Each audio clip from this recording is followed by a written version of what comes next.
Hello. I love you. Thank you. Thank you for standing up for wild salmon. I'm hoping we're going to look back at the last 10 years and we're going to think of them as the dark ages.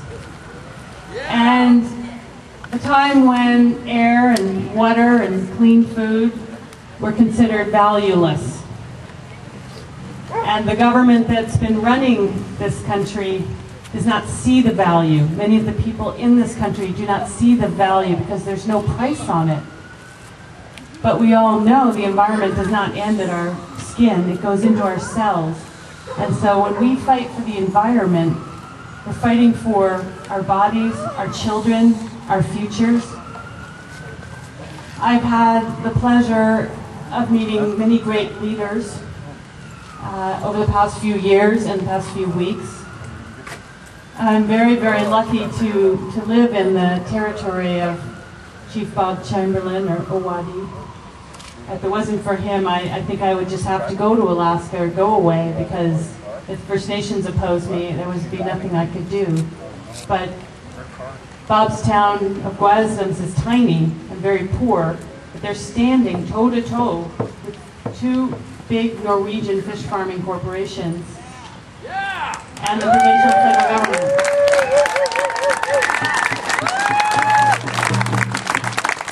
They see the value of wild salmon and the clams and the ocean, and there's no money that will replace that.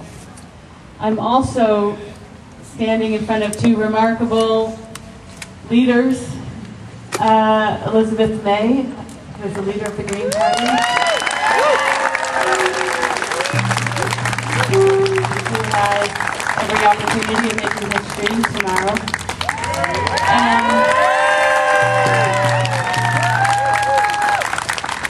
And also Denise Savoy, who's a member of Parliament for this area.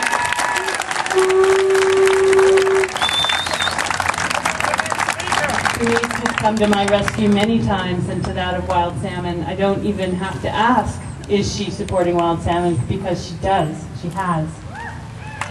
And there's other provincial leaders here. Lana Popham, who welcomed us and fed us, and Scott Fraser. And there's possibly others here that I may be missing, but I hope that's not the case. But the point is, they're standing here side by side, along with Grand Chief Stuart Phillip. And that is the future for us. We have to stand shoulder to shoulder. And many people say to me, Alex, I'm behind you, but that's not really going to work. We have to go forward, and we have to stand shoulder to shoulder. Like Chief Marilyn Baptiste said, she would die for Fish Lake. Well, that's putting it on a whole nother level, a level that we're really on. We need to recognize we are fighting for life on Earth right now. This is not a dress rehearsal.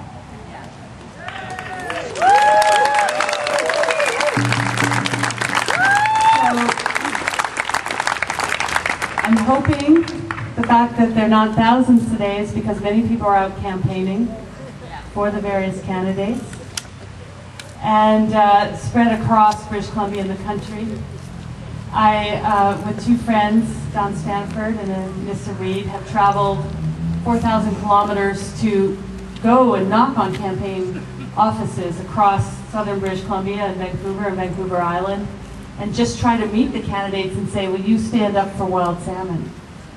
And it's very, very interesting that the Conservatives can't say that. They cannot, they're not allowed to say that. I think some of them really, really wanted to say that, but they couldn't. So this isn't a political discussion. I know that when we go to the polls, a lot of us want to get something off our chest, but I just want to say it's not a confessional, it's a door. It's a door to where we'll be standing next week. And so we just need to be wise and stand shoulder to shoulder, all of us, the Indigenous and the Neo-Indigenous. We are the new people of this land. And we don't have the rights of the people that were here first.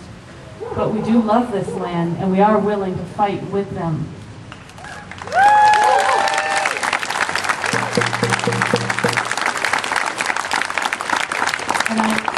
just want to leave you with one thought, and that is 10,000 years ago, as the ice was receding and this land was laid bare, it was just rock and rushing water.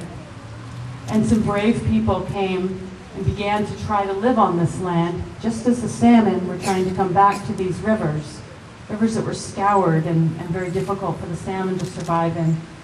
And the people and the fish thrived together. Now, early on, First Nations people undoubtedly could have wiped salmon runs out because they would have been weak and small, and these fish are coming back, big and delicious, and it would have been easy for them to destroy them. But that's not how it happened. So last year, 34 million sockeye came back to us. And that is a sign that we cannot avoid reading. It was a truce. It was a white flag. It was those fish saying, we can live with you. They swam to the city of Vancouver twice, and yet came back in huge numbers.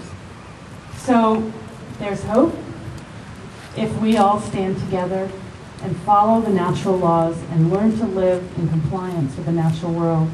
So thank you, all of you whose feet are hurting, and for those of you that would like to be somewhere else campaigning, thank you very, very much. I really do love you all. Thank you.